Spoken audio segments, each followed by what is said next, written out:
Dos pacientes con muerte cerebral, una en Texas y la otra en California, han desatado un debate nacional sobre la ética médica porque en el caso de Texas, la familia pide desconectarla del respirador artificial, pero el hospital se niega.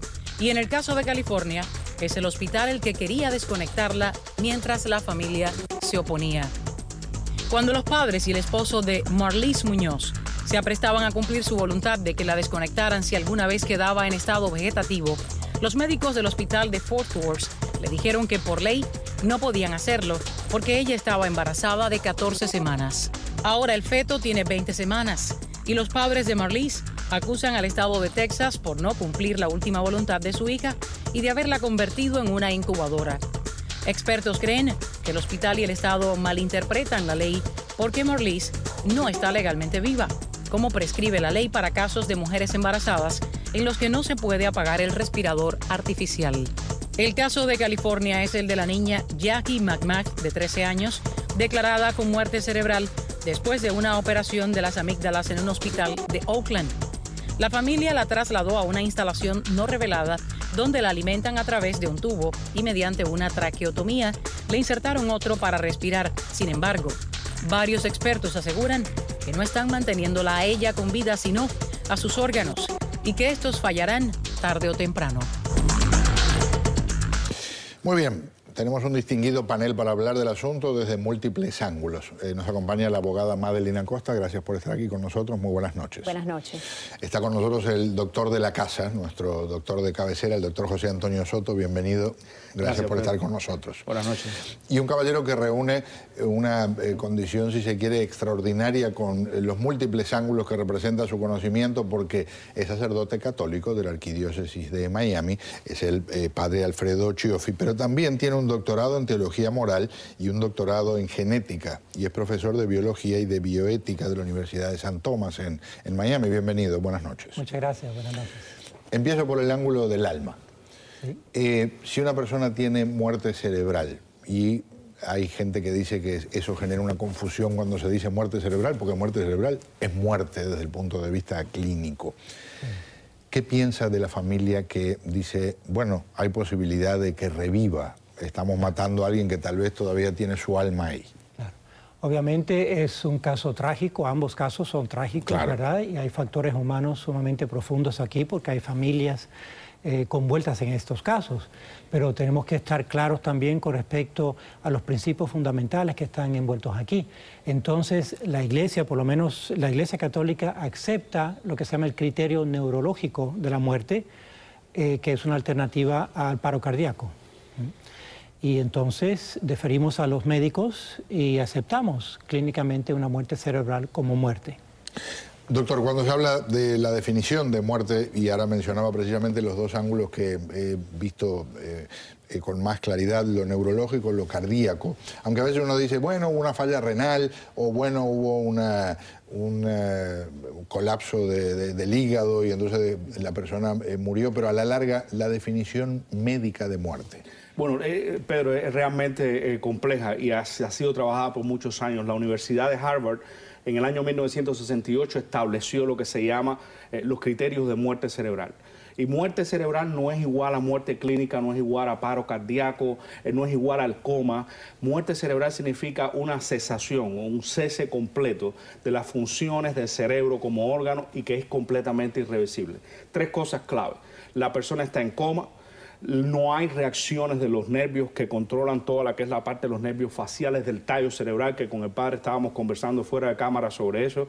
Y la otra cosa que es muy importante, la persona no respira espontáneamente. Entonces, necesita lo que le llaman el respirador artificial. Correcto. Con esos tres elementos hay una mancomunión con el clero, con la iglesia, con el comité de ética de los hospitales, en ayudar a estas familias a pasar por este proceso tan difícil, porque es una cosa que no es agradable para ninguno de los que estamos involucrados cuando hay un caso de esto. Es una cosa muy difícil. No, y ni que hablar que uno lleve una niña de 13 años a que la operen de las amígdalas, que es una operación súper común, que tiene un porcentaje de desastre mínimo y que salga con una niña muerta. En la Florida, la ley es como en Texas, por ejemplo, para el caso de la madre, porque hablo ahora de la madre que está en Texas, que fue declarada muerta, pero tiene una criatura creciendo todavía en su vientre. No, la Florida no es uno de los estados que, está con esa ley. No dice nada. No dice nada, o sea que todavía hay más factor de controversia. En lo que es el embarazo, el estado de la Florida no dice nada. Pero yo creo que es un caso de interpretación de la ley de Texas. ¿Qué cosa quiere decir muerte cerebral, estado vegetativo? Yo creo que si la familia sigue en su posición de que quiere que se le desconecte la respiradora artificial, yo creo que van a tener que ir a la corte. El problema aquí es que estamos bajo un tiempo por el embarazo. Claro. Y ahora, por ejemplo, porque por supuesto estamos hablando de un caso en el estado de Texas, un caso en el estado de California, vivimos en Florida, cada estado tiene su estructura legal. ¿Y qué pasa con el caso de California si fuera aquí en Florida? Si en un hospital dicen esta persona tiene muerte cerebral y la familia se niega a desconectarla porque dice hay esperanza de que reviva. La diferencia es muy interesante porque en el caso de California la niña es una menor de edad. O sea, los padres son los que tienen que determinar y hacer esa decisión. Y es muy difícil como padres hacer esa decisión para una niña tan jovencita.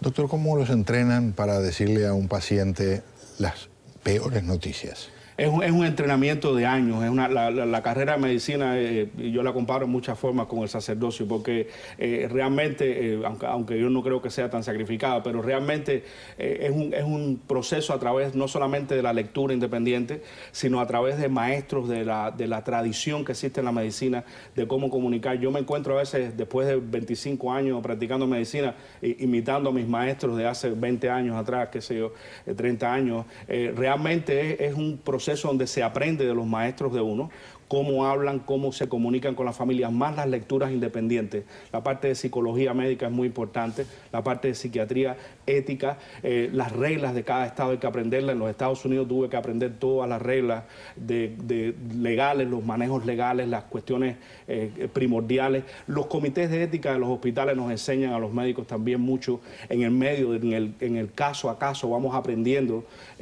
cómo manejar determinadas situaciones, hacia dónde enfocar la familia. La ayuda de los clérigos es muy importante. Nosotros le ofrecemos a veces servicios religiosos o ayuda religiosa a personas que están ingresadas en los hospitales en dependencia de la denominación, budistas, hebreos, católicos, cristianos, de otras denominaciones. Y es muy agradecido por parte de la familia. Padre, ¿le pasa que sus doctorados chocan internamente?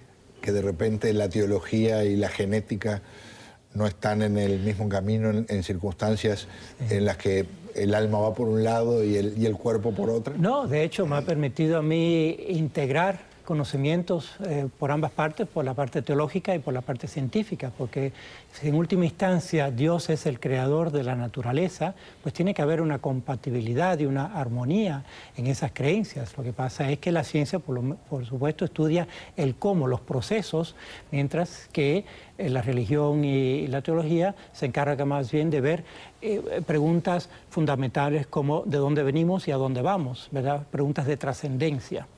Pero la ciencia se encarga de estudiar lo que está aquí presente. Le pregunté por el caso de California, le pregunto por el de Texas, en que hay también una declaración de muerte cerebral, pero hay una criatura en proceso todavía de crecimiento en el vientre. De nuevo, un caso sumamente difícil, y yo creo que las personas que me conocen saben que soy muy pro vida, a favor de la vida humana. Estoy completamente convencido científicamente que la vida comienza en el momento de la fertilización y que hay un ser humano ahí. Por supuesto, este bebito que la madre tiene dentro de su vientre es una situación trágica, pero la realidad es que la madre está muerta. Y entonces no se trata, si a ella se le desconecta, no se trata de matar al bebé directamente, sino que es una consecuencia inevitable de la muerte de la madre. O sea que hay que estar claro ahí entre matar a una persona o dejar morir a una persona. No podemos matar a una persona, pero sí podemos dejar morir a una persona, ¿ven? Así que esa distinción es una distinción ética importantísima en este caso. Ayude a un ignorante como yo. ¿Qué diferencia hay entre eso y, por ejemplo, el concepto de la eutanasia?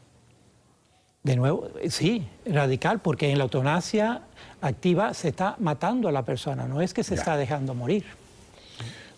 Doctor, cuando hablamos de lo que está pasando ahora en Texas, usted está en ese hospital y tiene que enfrentarse a una situación como la que se está viviendo ahí. Ayúdenos a llevarnos, estoy tratando de personalizar al máximo algo que está ocurriendo lejos de aquí. Es un ejercicio mental, Pedro, y verdad que la distancia es prácticamente imposible sin tener la historia clínica adelante, los casos. Pero una cosa muy importante que es que la audiencia tiene que entender exactamente qué cosa es la muerte cerebral. Claro. Y por qué pasa. Yo te traía este diagrama, y es que para explicarle a la audiencia que esta parte del cerebro, es decir, este es el cerebro, lo hemos abierto a la mitad para que lo puedan ver en un modelo plástico, pero esta parte es la parte con la que generalmente nosotros usamos para el pensamiento, la memoria, etcétera, las emociones. Esto que está aquí es el tallo cerebral. Cuando el cerebro deja de funcionar completamente, incluyendo esta área que es el tallo cerebral. Aquí donde está el centro respiratorio, el centro del control de la presión arterial,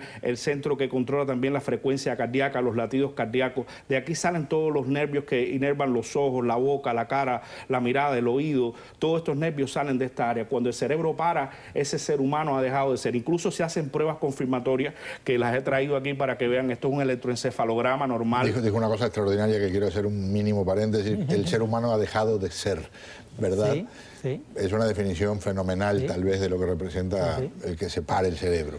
Y gracias, Pedro. Y este es un electroencefalograma, es un estudio que se hace con 16 canales de monitorización de electricidad, porque nuestro cerebro genera electricidad casi para iluminar un cuarto. Y este justo al lado es un electroencefalograma. Fíjate la gran diferencia de los trazados. Este es uno activo, vivo, y este es de una persona que ha perdido sus funciones cerebrales. Es realmente incluso a veces esas marcas que se ven son formas. Este es otro estudio que se hace con isótopos radioactivos, donde eso entra en el cuerpo humano, en la cabeza, el isótopo radioactivo. Sin embargo, en la parte del cerebro está vacío. Le llaman cráneo vacío a esa imagen.